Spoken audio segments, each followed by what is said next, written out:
I ran my finger over the mottled and splintered skull of the thing shivering before me now. Aye, a thing it was, for to call it human was to make mockery of the same, so pitiable was the state this one was found in. The bone had eroded over the years, exposed to the rain and the scorching heat, stretched and crushed with the earth. "Aw, you're a fine one," I cooed. I wondered what its life had been before. I wondered how it wound up here. Poor thing. He must have been so lonely out here, lost for so long. I sang out the words, brushing a bit of soil from its brow. I shivered violently at the thought of an endless march of muddy, rainy winter nights spent alone in a dark pit of the earth, screaming silently to the sky for someone to find me, waiting as the seconds stretch into forever, for my flesh to molder and flake away, my bones peeling in the sun. What an awful fate, indeed. I ran a tender hand down its left cheekbone to its jaw, wincing. "Aw, Dove, you've been broken here." I spoke carefully, softly, whispering the words as I traced the contours of its face, caressing its split jawbone. Moss grew in the broken bone on the half that remained. Mud clung to the roof of its mouth, sagging like a hammock and threatening to spill to the ground as it shambled about. I gently raised its chin, looking into the darkness of its skull. Worms had long ago eaten its eyes, but there was something to that darkness that suggested a presence, however faint. It was scared. It had been alone for so long. Alone in the dark. It wasn't too late for this one. I pulled away, bowing lightly. "Well, come with me, Dove. You never have to be alone again. There are so many others waiting to meet you." I craned my neck and cast my gaze up to the sky, noting with a frown that there were less stars than before. "You need fear the darkness no longer, for it binds all of us together like twinkling stars in the night sky. Because you..." I allowed my gaze to return to the earth, settling on the frail, ruined thing of bone and soil before me now. The thing that was human once. "You are light."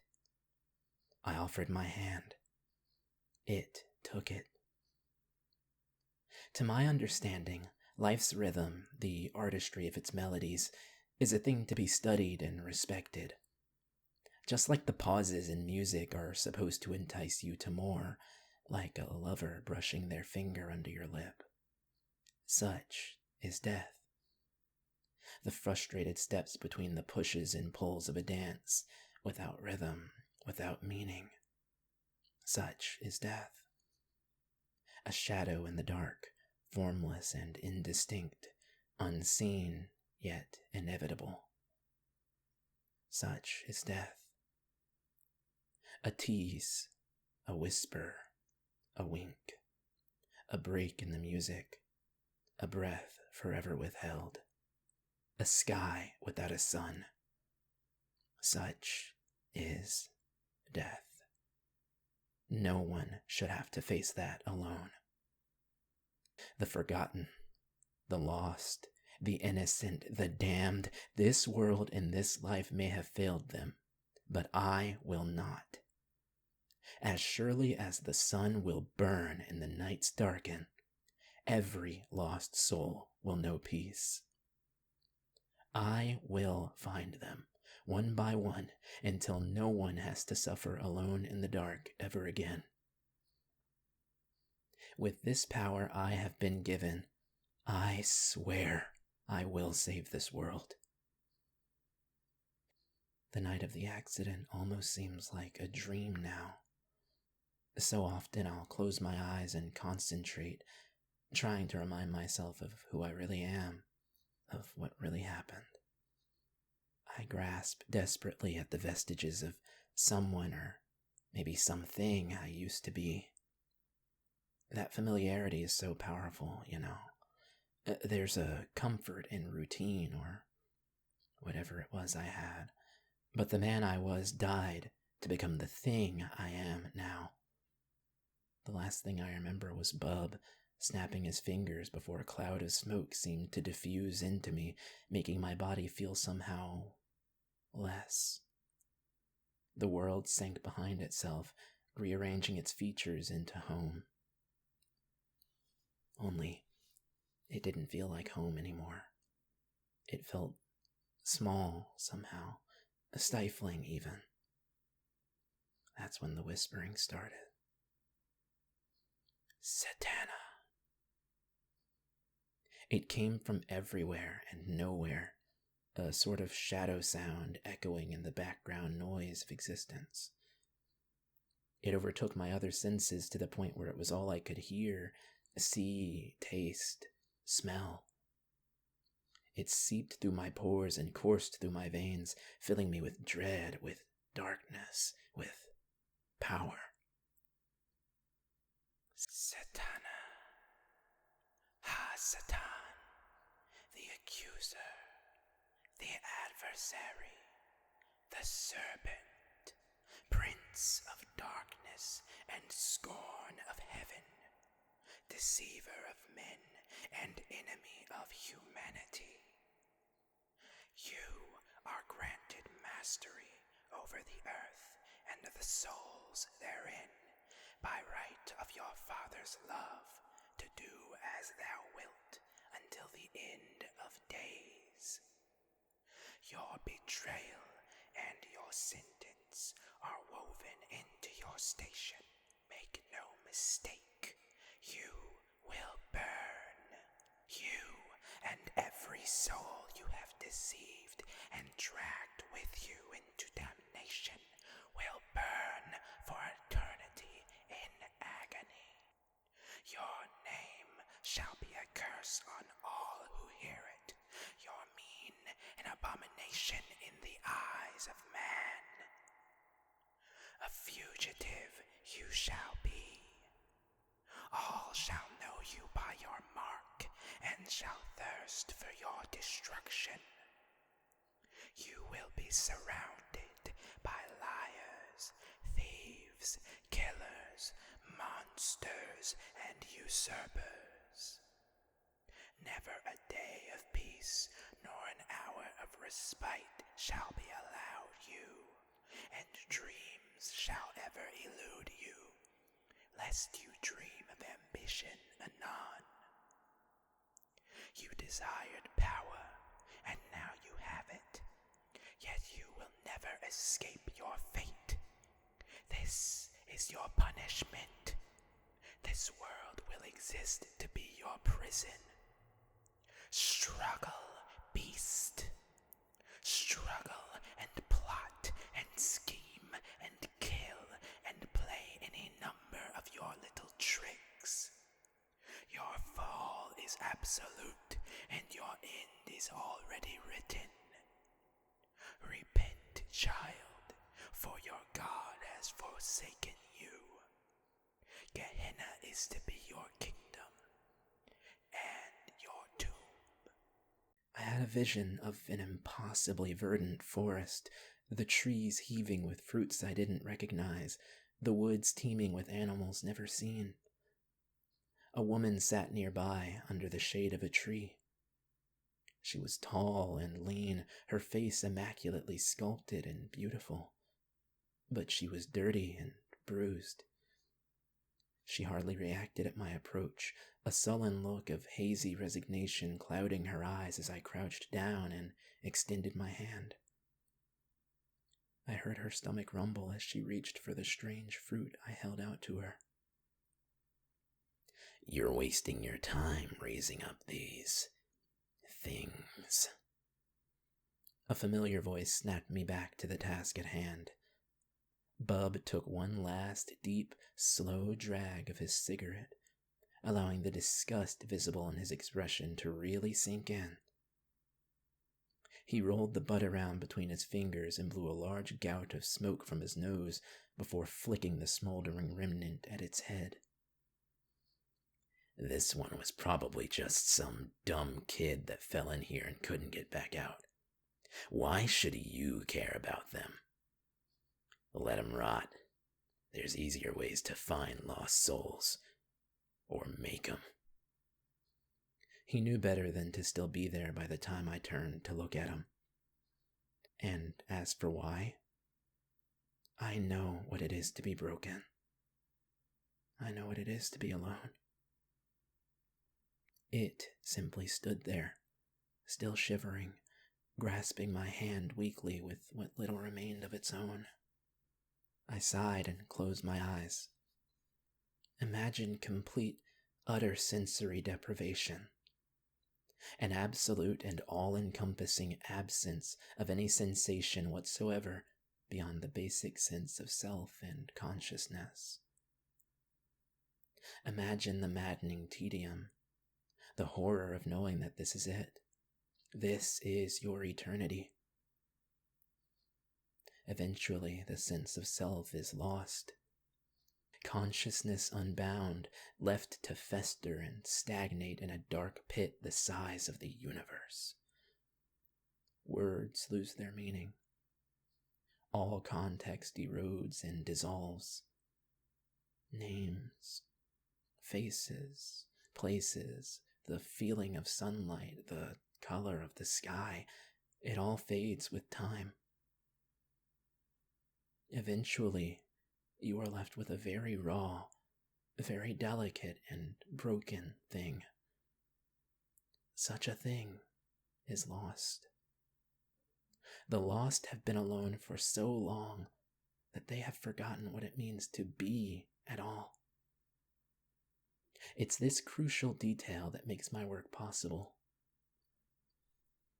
Memories contain powerful emotions, which the lost are able to feel as though they were their own.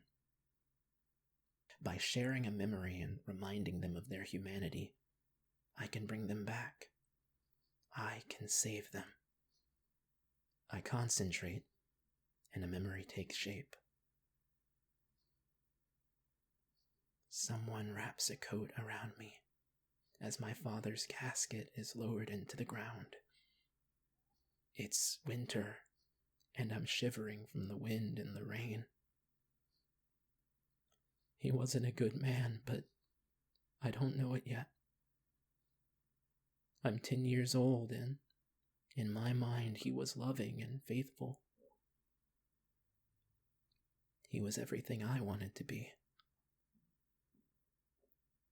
When I saw his body for the first time, I didn't believe it was him. His face was puffy and jaundiced, his once vibrant walnut skin now chalky and waxen. I'm shaking, both from cold and from shock, and I can't stop crying. I don't know why I'm so angry with myself. I feel guilty for not recognizing him. I feel guilty for not visiting him more often in the hospital, and I'm angry at my mother for not taking me. I feel like God is punishing me for being such an awful person, and this makes me angry. I scream at the sky and ask him why he did this. I scream again and again, but there's no answer. I'm angry at God, and I'm angry at myself, and I feel so guilty. I grit my teeth. I remember this day. It must have experienced something similarly tragic to be drawn to this memory. It's all I can do to keep my composure as it looks up at me, a small flicker of light in its hollow sockets. This is always the most difficult part. I slow my breathing and allow my thoughts to clear. My heartbeat slows, then speeds up again. Sweat trickles down my forehead and face, and my chest heaves with the effort of flight. This is how it died. I'm running. Tears sting my eyes as the wind whips my face, but I don't care. My throat burns and my chest feels like it's full of hot stones, but I don't care. My legs are heavy and sore, the pads of my feet raw and bloody as I scrape them across dirt and rock, but I don't care. I have to get away. I have to leave. I can't stay there. Not any longer. It's just not the same without her. Memories flashed in my mind of watching the sunset together every day. She'd smile and tell me I brighten up her world more than any sun.